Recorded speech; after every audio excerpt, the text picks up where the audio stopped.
नमस्कार।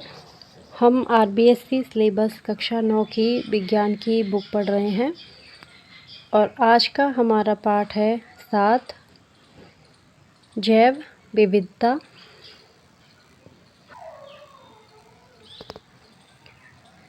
जैव विविधता का अर्थ एवं महत्व। हमारे चारों ओर कई प्रकार के जीव समूह पाए जाते हैं। सभी जीवधारी एक दूसरे से किसी न किसी रूप में भिन्न हैं। पृथ्वी पर जहाँ एक ओर सूक्ष्मदर्शी से देखे जाने वाले जीवाणु जिनका आकार कुछ माइक्रोन तक होता है, वहीं दूसरी ओर 30 मीटर लंबी नील व्हेल तथा कैलिफोर्निया के 100 मीटर लंबे रेडवुड पेड़ भी पाए जाते हैं। कुछ चीड़ के वृक्ष सैकड़ों वर्षों तक जीवित रहते हैं, जबकि कुछ कीटों का जीवन काल कुछ ही दिनों का होता है। हमारे चारों ओर जीवों की इस असीमित विभिन्नता को जैव विविधता कहते हैं।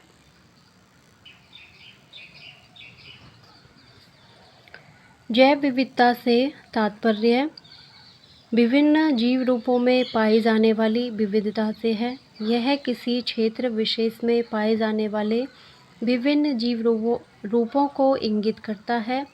एक अनुमान के अनुसार पृथ्वी पर जीवों की लगभग 1 करोड़ जातियां पाई जाती हैं, जबकि हमें सिर्फ 20 लाख जातियों की ही जानकारी है। पृथ्वी पर कर्क रेखा व मकर रेखा के बीच के क्षेत्र में पौधों व जंतुओं में काफ़ी विविधता पाई जाती है। अतः यह क्षेत्र बृहद जैव विविधता क्षेत्र मेगा बायोडाइवर्सिटी क्षेत्र कहलाता है।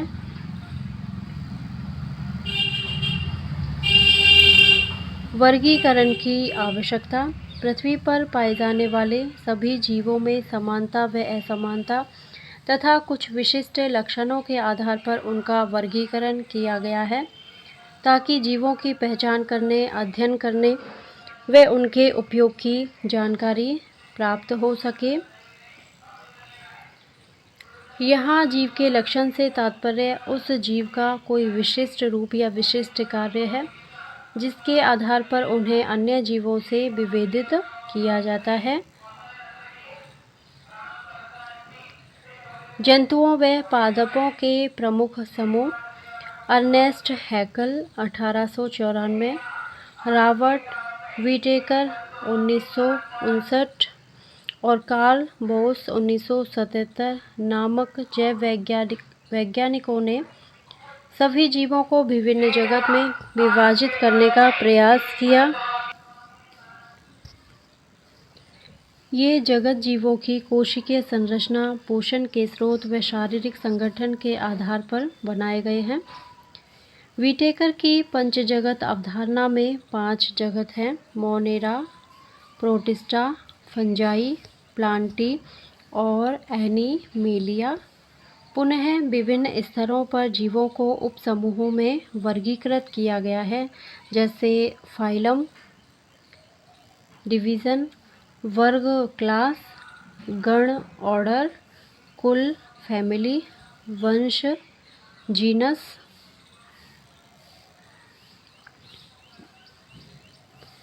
मोनेरा ये प्रोकैरियोटिक जीव हैं। इन जीवों में संगठित केंद्रक और कोशिकांग नहीं पाए जाते हैं। पोषण के स्तर के आधार पर ये स्वपोषी अथवा विषमपोषी दोनों हो सकते हैं। जनन संयुग्मन द्वारा होता है। उदाहरण जीवाणु, नील हरित शैवाल, साइनोबैक्टीरिया, माइकोप्लाज्मा।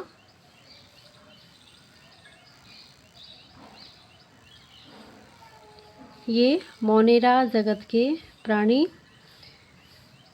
जिसमें पहला है नॉस्टॉक और दूसरा है जीवाणु।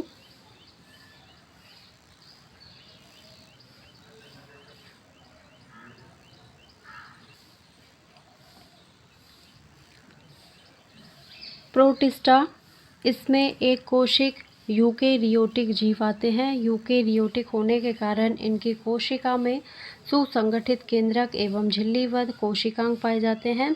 इस वर्ग के जीवों में गमन के लिए सीलिया, फ्लैजिला नामक संरचनाएं पाई जाती हैं। ये अलैंगिक जनन, कोशिका संलयन एवं लैंगिक जनन युग्मनज बनने की विधि द्वारा करते हैं।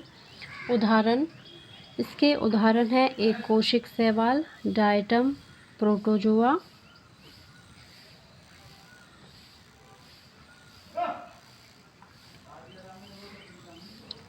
ये चित्र दिए हुए हैं प्रोटिस्टा जगत के प्राणी, जिसमें पैराशियम, युगलिना और ये अमीबा है।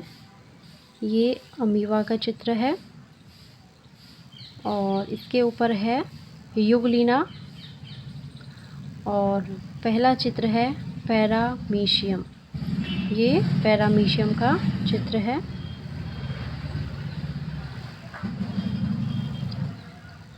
फंजाई ये विषमपोषी यूकेरियोटिक जीव है। अधिकांश फंजाई परपोषित होती हैं। यह पोषण के लिए सड़े गले कार्बनिक पदार्थों को अवशोषित कर लेती हैं, अतः इन्हें मृतजीवी भी कहते हैं। कुछ फंजाई सजीव पौधों और जंतुओं पर पोषण के लिए निर्भर रहती हैं, उन्हें परजीवी कहते हैं। इस प्रकार की फंजाई पादपों व जंतुओं में रोग का कारण होती है। कवकों की कुछ प्रजातियां नील हरित शैवालों साइनोबैक्टीरिया के साथ स्थायी संबंध बनाती हैं, जिसे सहजीविता कहते हैं।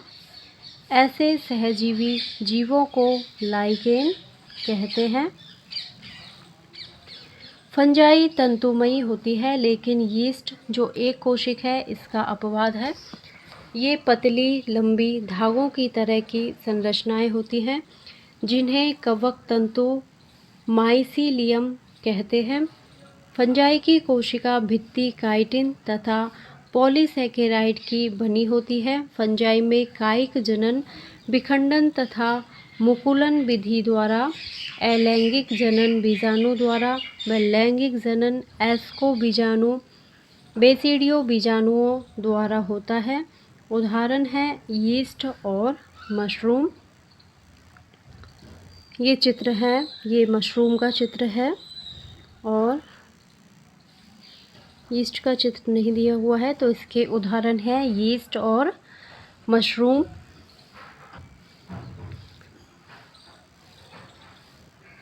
प्लांटी इसमें कोशिका भित्ति युक्त बहुकोशिक यूकेरियोटिक जीव आते हैं। ये स्वपोषी होते हैं और प्रकाश संश्लेषण द्वारा अपना पोषण स्वयं करते हैं। पादप शरीर के प्रमुख घटकों के विभेदन।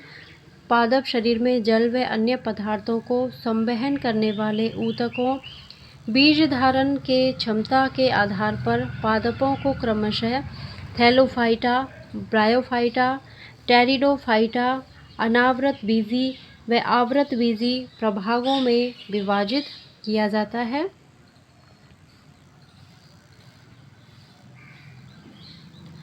थैलोफाइटा इस प्रभाग के पौधों की शारीरिक संरचना में पादप शरीर, जड़, तना व पत्ती में विभेदित नहीं होता है। ऐसा पादप शरीर थैलस कहलाता है। जैसे शैवाल कायिक, अलैंगिक तथा लैंगिक जनन करते हैं। कायिक जनन विखंडन द्वारा, अलैंगिक जनन बीजाणुओं द्वारा व लैंगिक जनन दो युग्मकों के संलयन से होता है। और इसके उदाहरण हैं क्लैमाइडोमोनास, बालबॉक्स और कारा।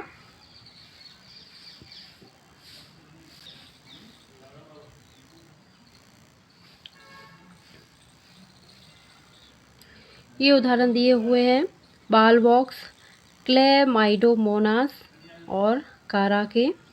तो इसमें ए वाला चित्र है, ये वाला,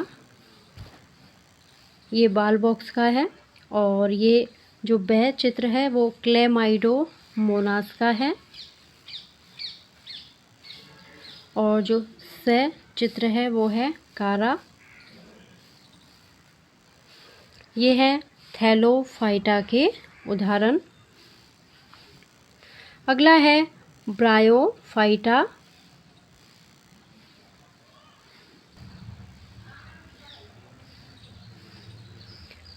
ब्रायोफाइटा इस प्रभाग के पौधों को पादप जगत का उभयचर जल स्थलचर भी कहा जाता है, क्योंकि ये भूमि पर जीवित रह सकते हैं परंतु लैंगिक जनन के लिए जल पर निर्भर रहते हैं।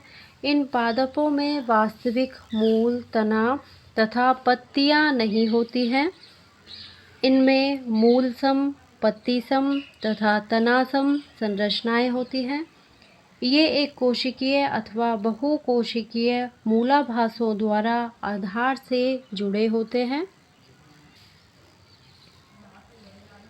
ब्रायोफाइट में लिवरवर्ट व मॉस आते हैं, जिसमें अलैंगिक जनन थैलस के विखंडन अथवा विशिष्ट संरचना गेमा द्वारा होता है तथा लैंगिक जनन युग्मकोद्भिद के पुंधानी व स्त्रीधानी से उत्पन्न पुंमणु व अंड के संयोजन से होता है। और इसके उदाहरण हैं मार्केंशिया, फ्यूनेरिया।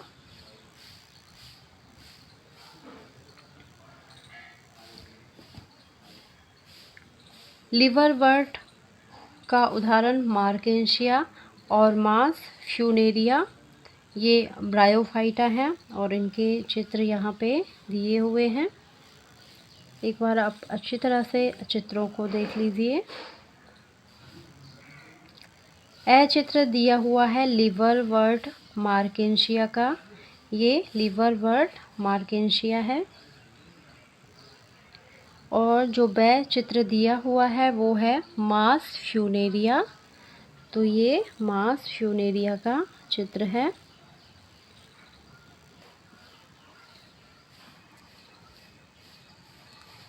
टेरिडोफाइटा इस प्रभाग के पादपों का शरीर जड़, तना व पत्ती में विभेदित होता है।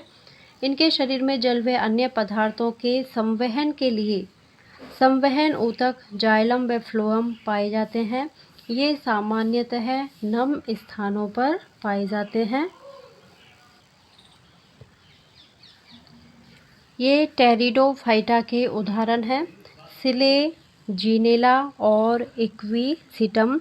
इसमें जो चित्र है वो इक्विसिटम का है और जो चित्र दिया गया है वो सिलेजीनेला का है। ये सिलेजीनेला।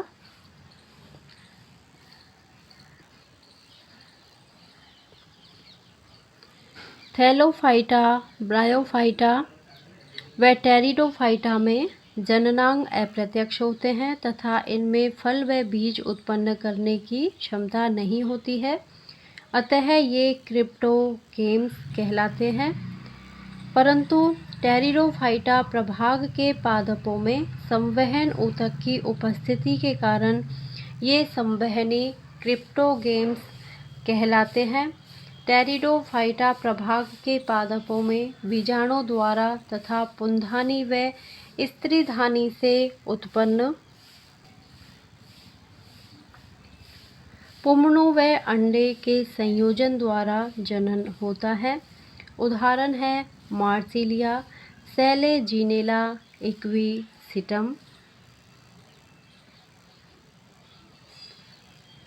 अनावृत बीजी जिम्नोस्पर्म।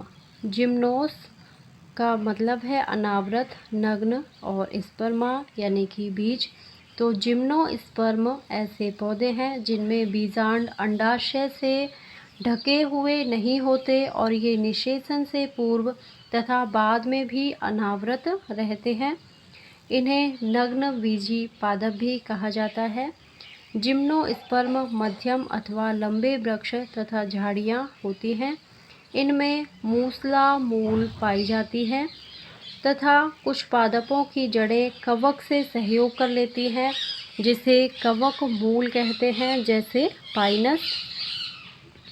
जबकि कुछ पादपों में छोटी विशिष्ट मूल नाइट्रोजन स्थिरीकरण करने वाले साइनोबैक्टीरिया के साथ सहयोग कर लेती हैं, जिसे प्रवाल मूल कहते हैं, जैसे साइकस, जिम्नोस्पर्म में जनन बीजाणु द्वारा तथा शुक्राणु व अंड के संयोजन से होता है।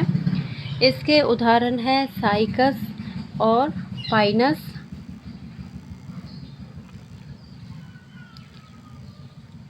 ये अनावृत बीजी साइकस का चित्र यहाँ पे दिया हुआ है।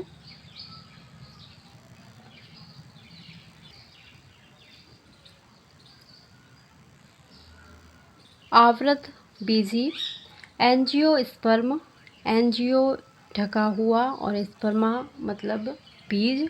तो एंजियोस्पर्म ऐसे पौधे हैं जिनमें बीज फलों के अंदर ढके होते हैं, अर्थात इनके बीजों का विकास अंडाशय के अंदर होता है जो बाद में फल बन जाता है। इन्हें पुष्पी पादप भी कहा जाता है। इन पादपों में भोजन का संचय या तो बीजपत्रों में होता है या फिर भ्रूण पोष में होता है। बीजपत्रों की संख्या के आधार पर एक बीजपत्र वाले पौधों को एक बीजपत्री और दो बीजपत्र वाले पौधों को द्विबीजपत्री कहा जाता है। इन पादपों में कायिक जनन तथा नर युग्मक व मादा युग्मक के संयोजन द्वारा लैंगिक जनन होता है। उदाहरण है सरसों, आम, बरगद।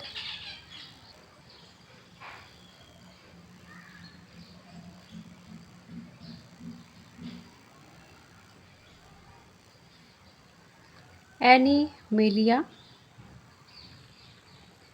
इस जगत में यूकेरियोटिक, बहुकोशिक और विषमपोषी जीवों को रखा गया है।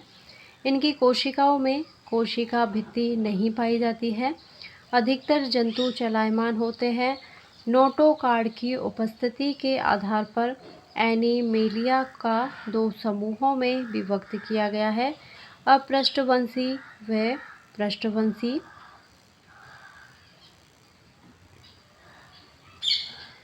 अपृष्ठवंशी या नॉन कार्डेटा।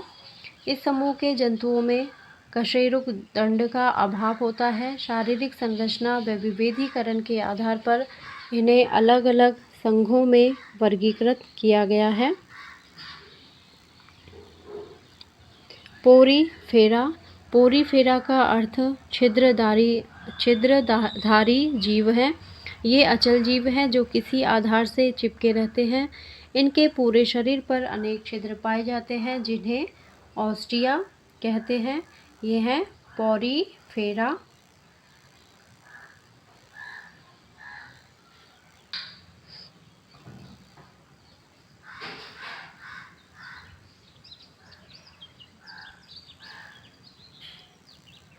पोरीफेरा में साइकोन, यूस्पोंजिया तथा स्पांजिला का चित्र यहाँ पे दिया गया है।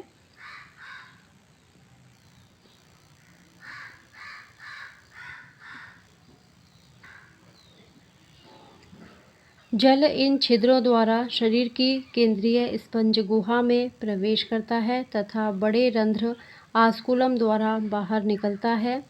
जल परिवहन का यह पथ भोजन जमा करने, श्वसन तथा उत्सर्जन में सहायक होता है। इनका शरीर बाह्य कंकाल से ढका होता है जो कंटकों एवं स्पॉन्जी तंतु का बना होता है। इनका शारीरिक संगठन कोशिकीय स्तर का होता है।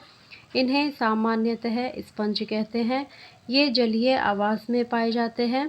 इसके उदाहरण हैं साइकोन, स्पॉन्जिला, यूप्लेक्टेला, यूस्पांजिया। निडेरिया। ये जलीय जंतु हैं। इनका शारीरिक संगठन ऊतकीय स्तर का होता है।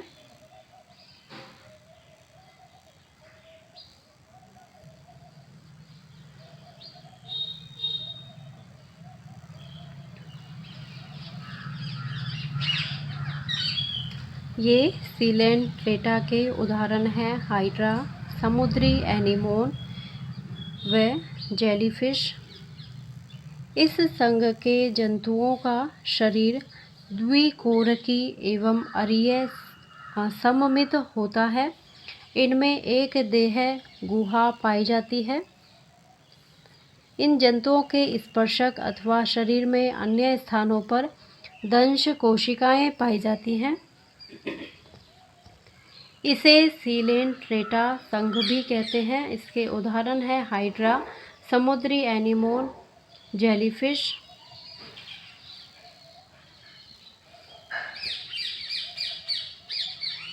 प्लेटीहेलमिन्थिस, इस संघ के जंतु पृष्ठाधार रूप से चपटे होते हैं। इन्हें सामान्यतः चपटे कृमि भी कहा जाता है। इस संघ के अधिकांश जंतु मनुष्य तथा अन्य प्राणियों में परजीवी के रूप में पाए जाते हैं। इनका शारीरिक संगठन अंग स्तर का होता है। इनका शरीर त्रिकोरकी व द्विपार्श्व सममित होता है। इसमें वास्तविक देह गुहा का अभाव होता है।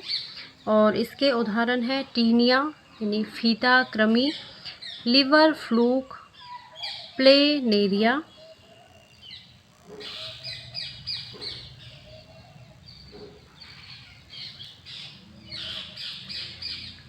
ये प्लेटीहेलमिन्थिस के उदाहरण है फीता कृमि, और ये जो चित्र दिया हुआ है वह ये लीवर फ्लूक का है।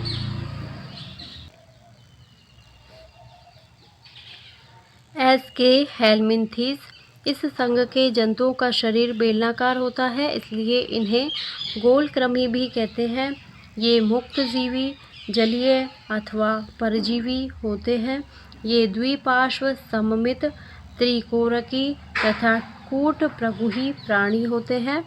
इनका शारीरिक संगठन अंग तंत्र स्तर का होता है। उदाहरण है एस्केरिस बुचेरेरिया।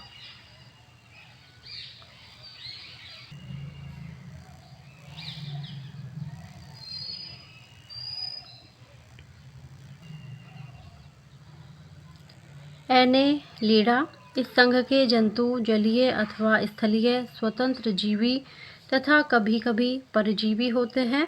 ये जंतु द्विपार्श्व सममित, त्रिकोरकी व प्रगुही होते हैं तथा इनमें वास्तविक देह गुहा पाई जाती है।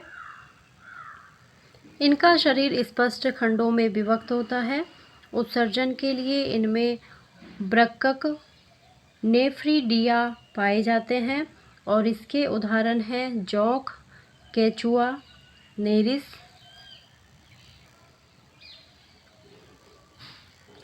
ये एनेलिडा के उदाहरण हैं। चित्र ए नेरिस और चित्र बे ये जौक का चित्र है, और जो चित्र ऊपर दिया हुआ है ये नेरिस का चित्र है।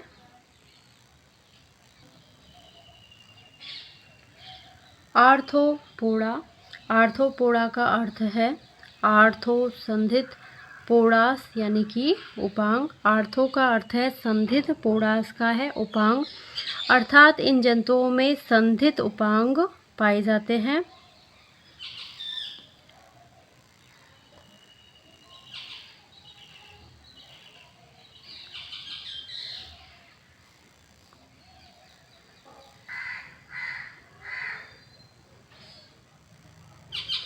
ये आर्थ्रोपोडा के उदाहरण हैं, जैसे घरेलू मक्खी, टिड्डा, केकड़ा, बिच्छू आदि। जंतु जगत में सबसे अधिक जंतु इस संघ के पाए जाते हैं तथा पृथ्वी पर सभी स्थानों पर पाए जाते हैं। ये द्विपार्श्व सममित, त्रिकोरकी व प्रगुही प्राणी हैं। इनमें खुला परिसंचरण तंत्र पाया जाता है। शरीर खंडयुक्त होता है तथा सिर, वक्ष व उदर में विभाजित होता है। इस संघ में कीट वर्ग प्रमुख हैं। अधिकांश कीटों में पंख उपस्थित होते हैं। इनमें उत्सर्जन मैलपीकी नलिकाओं द्वारा होता है। शरीर काइटिन के बाह्य कंकाल से ढका रहता है, और इसके उदाहरण हैं घरेलू मक्खी, झींगा, तिलचट्टा, तितली, टिड्डा, बिच्छू आदि। मोलस्का, इस संघ के जंतु स्थलीय अथवा जलीय होते हैं। शारीरिक संगठन अंग तंत्र स्तर का होता है। इनका शरीर कोमल होता है। कुछ प्राणियों में शरीर कठोर कैल्शियम के कवच से ढका रहता है। ये द्विपार्श्व सममित, त्रिकोरकी तथा प्रगोही प्राणी हैं। इनका शरीर आंशिक खंडित होता है, जिससे सिर, पेशीय पाद तथा आंतरांग होते हैं, और इसके उदाहरण हैं घोंगा, सीप, ऑक्टोपस आदि।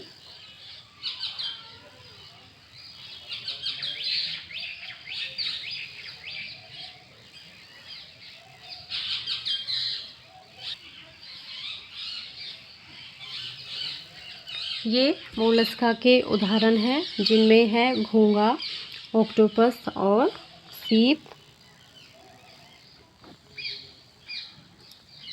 इकाई नोडमेटा। इस संघ के जंतुओं में कैल्शियम युक्त अंतः कंकाल पाया जाता है तथा इन जंतुओं की त्वचा कांटों से आच्छादित होती है, इसलिए इनका नाम इकाई नोडमेटा है। इकाई नोडमेटा है शूल युक्त शरीर। ये मुक्तजीवी समुद्री जंतु हैं। ये जंतु अरीय, सममित, त्रिकोरकी व प्रगोही होते हैं। शारीरिक संगठन अंगतंत्र स्तर का होता है। जल संवहन तंत्र इन जंतुओं की विशिष्टता है, जो गमन, भोजन पकड़ने व श्वसन में सहायक हैं, और इसके उदाहरण हैं तारा मछली, समुद्री अर्चिन, समुद्री खीरा, भंगुर तारा आदि।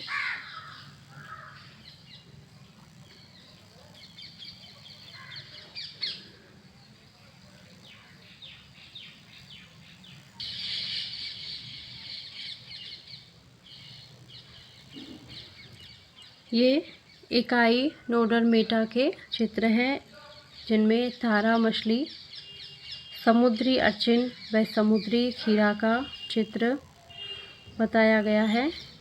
इधर ये तारा मछली और समुद्री अर्चिन, और ये समुद्री खीरा।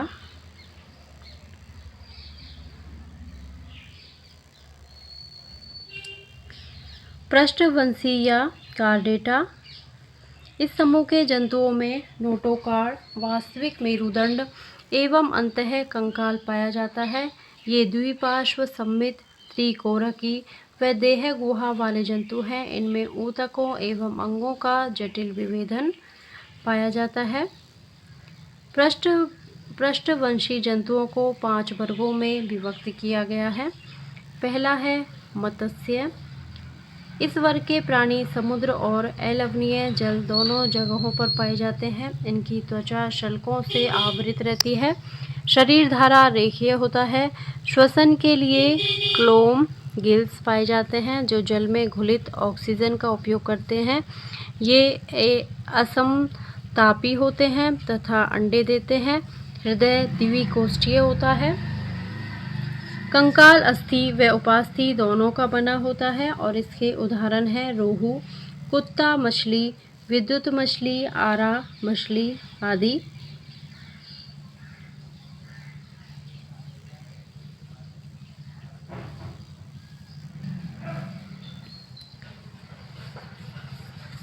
ये मत्स्य वर्ग के उदाहरण हैं, जिनमें कुत्ता मछली, विद्युत मछली, रोहू आदि हैं। उभयचर। इस वर्ग के जंतु जल व स्थल दोनों स्थानों पर रह सकते हैं। इनकी त्वचा पर शल्कों का अभाव होता है तथा श्लेष्म ग्रंथियां भी पाई जाती हैं। श्वसन क्लोम, फेफड़ों तथा त्वचा द्वारा होता है। ये असमतापी प्राणी हैं तथा अंडे देते हैं। हृदय त्रिकोष्ठी, 2 आलिंद, 1 निलय होता है, और इसके उदाहरण हैं मेढक, सैलामेंडर आदि।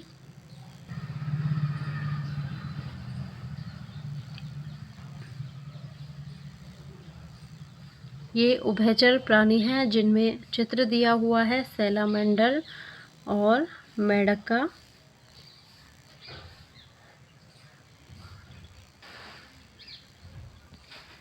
सरीसृप। इस वर्ग के जंतु अधिकांश स्थलीय प्राणी हैं। रेंगकर गमन करने के कारण इन्हें सरीसृप कहा जाता है।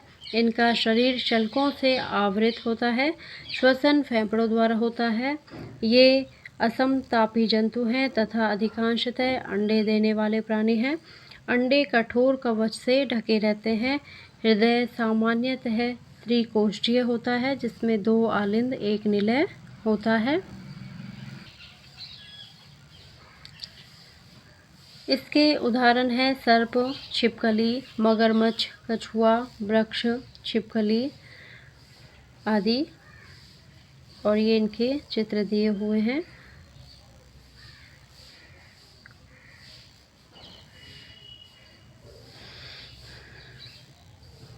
ये सरीसृप के उदाहरण हैं। सर्प, मगरमच्छ, कछुआ के चित्र यहाँ पे दिए हुए हैं। पक्षी एविस, इस वर्ग में सभी पक्षियों को रखा गया है।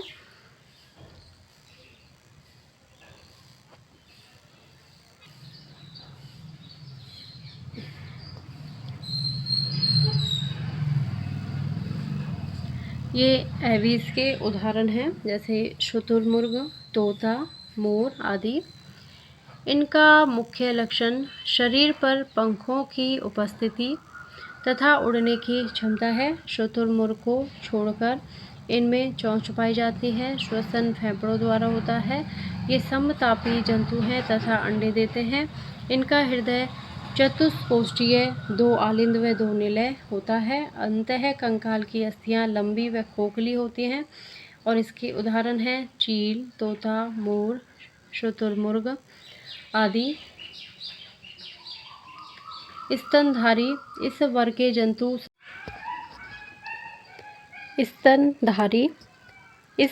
के जंतु सभी प्रकार के वातावरण में पाए जाते हैं। इस वर्ग के सभी जंतुओं में संतति के पोषण के लिए स्तन ग्रंथियां, दुग्ध ग्रंथियां पाई जाती हैं। इनका हृदय चतुकोष्ठीय 2 आलिंद 2 निलय होता है।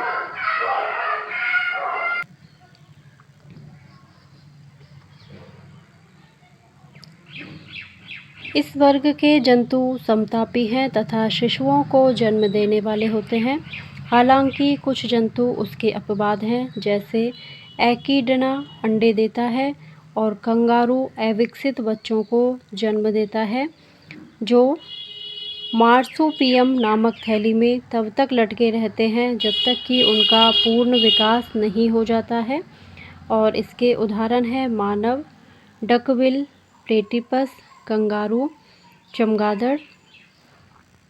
और ये इनके चित्र दिए हुए हैं। ये चमगादड़ का चित्र है, ये कंगारू और ये डकबिल प्लेटिपस।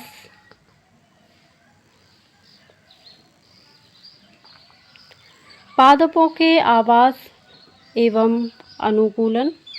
वातावरण में जल की उपलब्धता व पादपों को जल की आवश्यकता के आधार पर पादप निम्न प्रकार के होते हैं: जलोद्भिद, मरोद्भिद, समोद्भिद और शीतोद्भिद। लवण मृदोद्भिद। जलोद्भिद, ऐसे पादप जो जल में या अत्यंत जल वाली मृदा में पाए जाते हैं, उन्हें जलोद्भिद पादप कहते हैं। इसके उदाहरण हैं वेलिस्नेरिया, आइकोनिया, सेजिटेरिया, रेननकुलस, हाइड्रिला, कमल, सिंघाड़ा आदि। जलोद्भिद पादपों में अनुकूलन। पादपों में मूल का प्रमुख कार्य जल अवशोषण करना होता है, परंतु जलीय पादपों के चारों ओर जल की प्रचुरता के कारण मूल तंत्र अल्प विकसित होता है तथा जल का अवशोषण पादप सतह द्वारा ही किया जाता है। ये जलोद्भिद पादप सेजिटेरिया और रेननकुलस के चित्र हैं।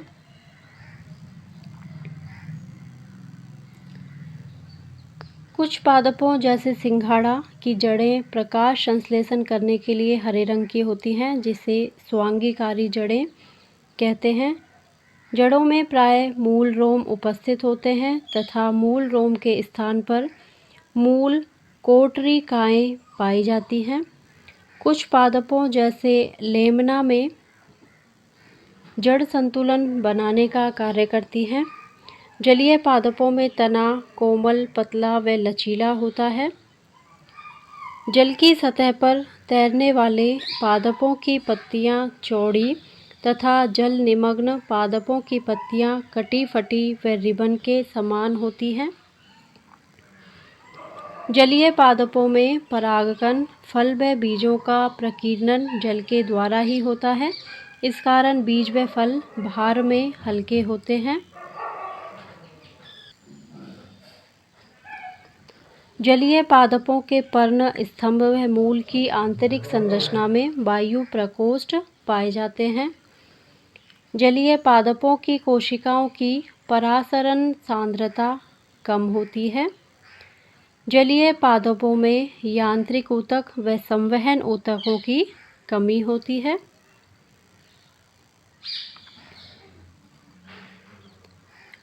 मरुद्भिद शुष्क आवास अथवा जलाभाव में पाए जाने वाले पादपों को मरुद्भिद या शुष्कोद्भिद पादप कहते हैं और इसके उदाहरण है नागफनी, थोर, कैक्टस आदि।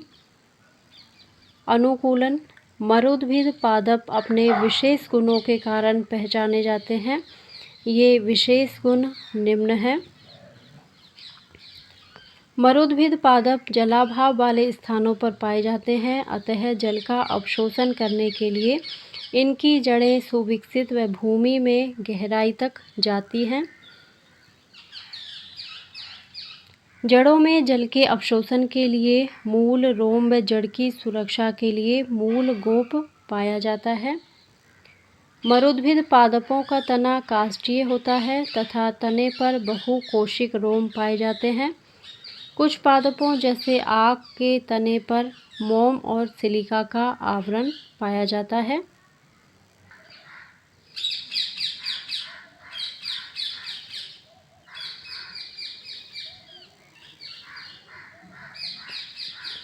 कुछ मरुद्भिद पादपों में तना हरा होता है जो जल संग्रह तथा प्रकाश संश्लेषण का कार्य करता है, जैसे ग्वार, पाठा। मरुद्भिद पादपों में पत्तियों की सतह द्वारा जल की हानि को रोकने के लिए ग्रीष्म ऋतु में पत्तियां झड़ जाती हैं तथा कुछ पादपों जैसे नागफनी में पत्तियां कांटों में रूपांतरित हो जाती हैं। शुष्क आवास के पादपों में पत्ती की सतह पर बाष्पोत्सर्जन को कम करने के लिए मोम की परत पाई जाती है तथा रंध्र पत्ती की नीचे की सतह पर पाए जाते हैं तथा गति रंध्र पाए जाते हैं। मरुद्भिद पादपों के फलों व बीजों के चारों ओर कठोर आवरण पाया जाता है। मरुद्भिद पादपों की कोशिकाओं की परासरण सांद्रता अधिक होती है।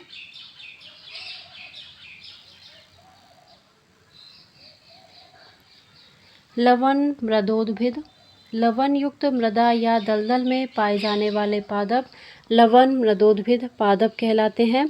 लवणीय मृदा में सोडियम क्लोराइड, मैग्नीशियम क्लोराइड व मैग्नीशियम सल्फेट जैसे घुलनशील लवण प्रचुर मात्रा में पाए जाते हैं।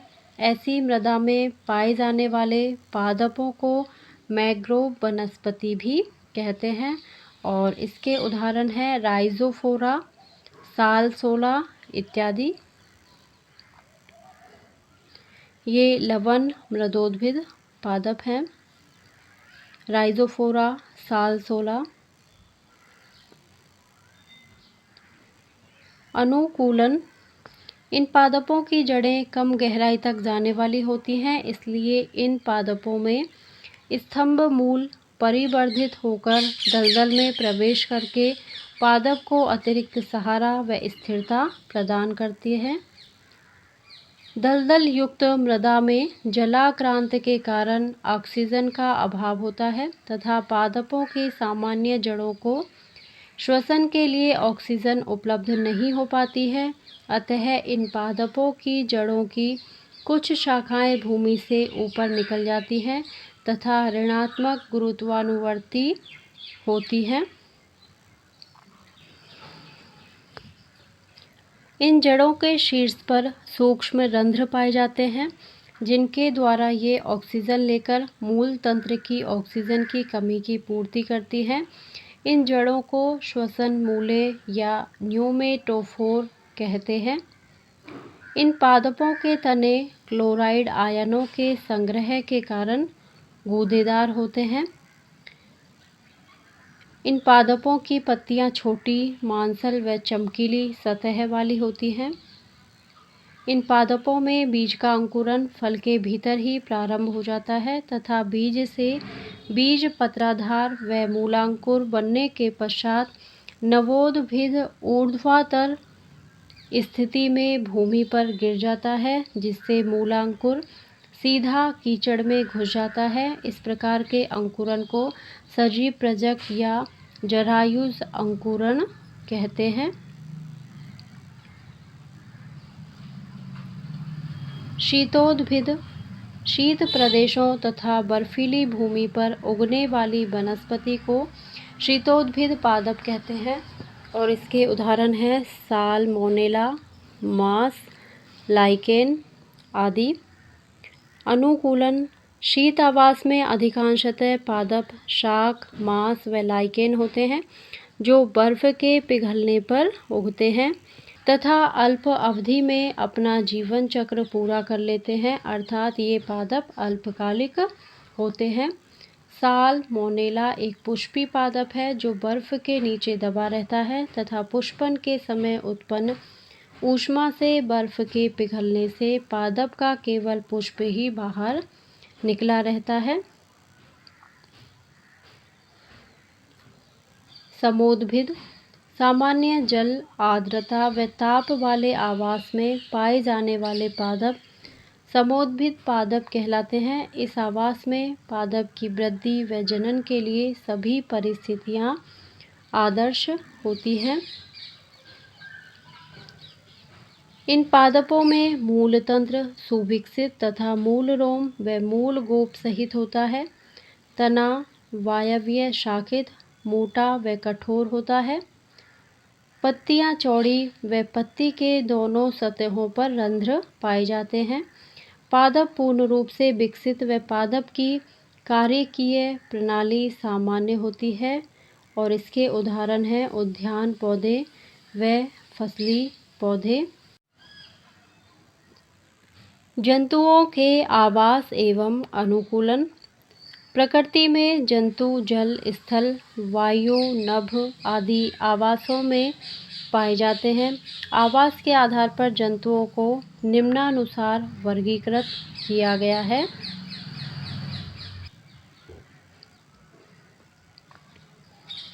जलचर, स्थलचर और नभचर। जलचर जलीय आवास में पाए जाने वाले जंतु जलचर कहलाते हैं। इनमें से कुछ जंतु अलवणीय जल में, कुछ लवणीय जल में तथा कुछ उभयचर होते हैं। इन जंतुओं में उनके आवास में अनुकूलित रहने के लिए विशेषताएं पाई जाती हैं जो निम्न हैं। इन जंतुओं का शरीर धारा रेखीय होता है, जिससे ये जल में आसानी से तैर सकते हैं। इन जंतुओं में पंख या फिन पाए जाते हैं जो तैरने में सहायता प्रदान करते हैं तथा शरीर का संतुलन बनाए रखते हैं। जलीय जंतुओं में श्वसन के लिए गलफड़े पाए जाते हैं तथा जल में घुलित ऑक्सीजन का उपयोग करते हैं। इन जंतुओं की अस्थियां हल्की एवं स्पंजी होती हैं तथा गर्दन अनुपस्थित या कम विकसित होती है। इनके शरीर पर शल्क व श्लेष्मा ग्रंथियां पाई जाती हैं। समुद्री आवास लवणीय आवास में पाए जाने वाले जंतुओं में लवणों को शरीर से बाहर निकालने के लिए लवण उत्सर्जक ग्रंथियां पाई जाती हैं। उभयचर जंतु जैसे सैलामेंडर में गलफड़ों द्वारा व फुफ्फुसीय श्वसन दोनों होता है और इसके उदाहरण हैं मछली, मेंढक, समुद्री कछुआ आदि। ये जलचर के उदाहरण हैं मछली व मेंढक।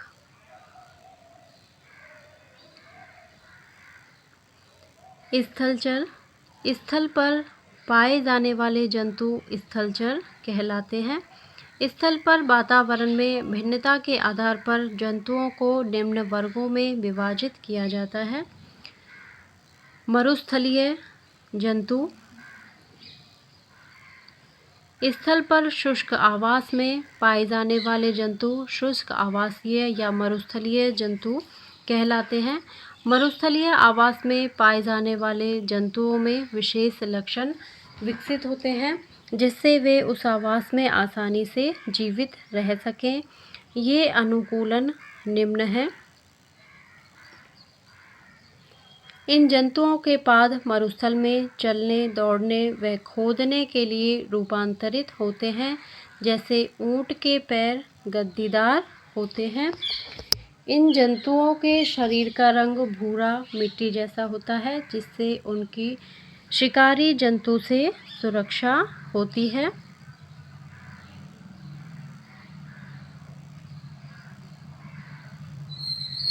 ये मरुस्थलीय जंतु हैं ऊंट, और ये चित्र है मोलाक।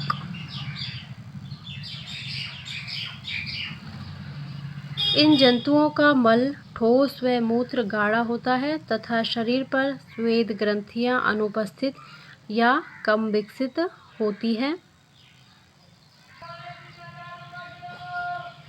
शरीर में जल का संरक्षण करने के लिए कुछ जंतुओं जैसे फ्राइनोसोमा के शरीर पर शल्क पाए जाते हैं। कुछ जंतुओं जैसे मोलाक की त्वचा पानी प्राप्त करने के लिए आर्द्रताग्राही होती है। मिट्टी के कणों से सुरक्षा हेतु नासा छिद्र छोटे होते हैं तथा वाल्व द्वारा सुरक्षित रहते हैं। जैसे ऊंट, इन जंतुओं में जल संग्राहक अंग उपस्थित होते हैं जो कि जल भंडारण का कार्य करते हैं। जैसे ऊंट, और इसके अन्य उदाहरण हैं ऊंट, फ्राइनोसोमा, जंगली चूहा, मोलाक आदि। शीत आवासीय जंतु, कम तापमान व बर्फीले क्षेत्रों में पाए जाने वाले जंतु शीत आवासीय जंतु कहलाते हैं। शीत आवास में तापक्रम अत्यधिक कम होता है तथा ठंडी व शुष्क हवाएं चलती हैं। वर्ष के अधिकांश समय पृथ्वी पर बर्फ पाई जाती है। ऐसे आवास में पाए जाने वाले जंतुओं की त्वचा पर ठंड से रक्षा के लिए घने बाल पाए जाते हैं तथा शिकारी जंतुओं से रक्षा के लिए इनका रंग सफ़ेद होता है। और इसके उदाहरण हैं ध्रुवीय खरगोश, मस्क बैल आदि।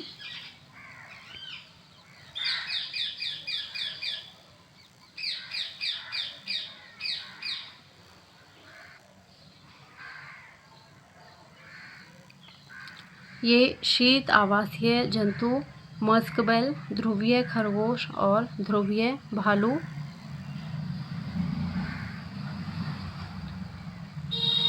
नभचर, वायु में उड़ने वाले जंतु नभचर या वायवीय जंतु कहलाते हैं। इन जंतुओं में निम्न अनुकूलन पाए जाते हैं। इन जंतुओं की अस्थियां खोखली व हल्की होती हैं। इनके अग्रपाद पंखों में रूपांतरित होकर उड़ने में सहायता करते हैं। इनकी दृष्टि स्थलीय जंतुओं की तुलना में अधिक तीव्र होती है। इनका शरीर परों, पिच्छों से ढका रहता है जो शरीर का ताप नियत बनाए रखते हैं। इनकी पूंछ शरीर का संतुलन बनाए रखने में सहायक होती है। इन जंतुओं में भोजन ग्रहण करने के लिए चोंच पाई जाती है। शरीर बेलनाकार होता है और इसके उदाहरण हैं चिड़िया, बाज, तोता, कौवा, मोर आदि।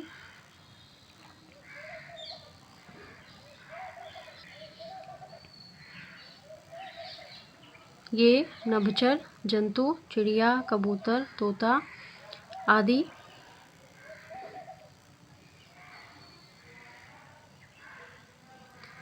द्विनाम पद्धति। पृथ्वी पर लाखों पादप व जंतु पाए जाते हैं। इन पादपों व जंतुओं को उनके पाए जाने वाले स्थान पर स्थानीय नाम से जाना पहचाना जाता है। ये स्थानीय नाम एक ही देश के विभिन्न स्थानों के अनुसार बदलते रहते हैं। इस प्रकार इन पादपों व जंतुओं के नाम भिन्न भिन्न भाषाओं में अलग अलग होते हैं। इसलिए जब कोई एक भाषा में किसी जीव की बात कर रहा हो तो दूसरी भाषा जानने वाला समझ नहीं पाता। इस समस्या का समाधान वैज्ञानिकों ने सभी जीवों, पादप व जंतु को एक वैज्ञानिक नाम देकर किया। प्रत्येक जीव का एक वैज्ञानिक नाम होता है जिससे वह उसी नाम से पूरे विश्व में जाना जाता है। इस प्रक्रिया को नाम पद्धति कहते हैं।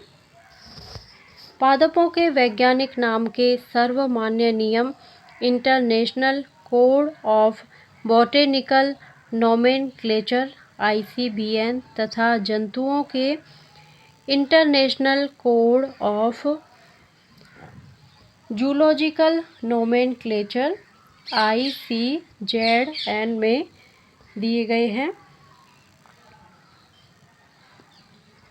नाम पद्धति के लिए हम जिस वैज्ञानिक पद्धति का प्रयोग करते हैं उसे द्विनाम पद्धति कहते हैं। इस नामकरण पद्धति को कैरोलस लीनियस ने सुझाया था। यह पद्धति पूरे विश्व में जीवों के नामकरण की सर्वमान्य पद्धति है तथा इसका उपयोग संपूर्ण विश्व के जीव विज्ञानी करते हैं। इस पद्धति के अनुसार प्रत्येक जीव के वैज्ञानिक नाम के दो घटक होते हैं, प्रथम वंश नाम तथा दूसरा जाति नाम।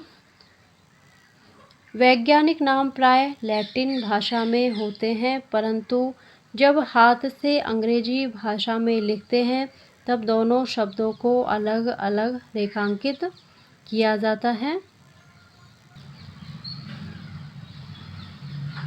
पहला अक्षर जो वंश नाम को बताता है वह अंग्रेजी भाषा के बड़े अक्षर में होना चाहिए, जबकि जाति नाम में छोटा अक्षर होना। आम का वैज्ञानिक नाम है मैंगीफेरा इंडिका।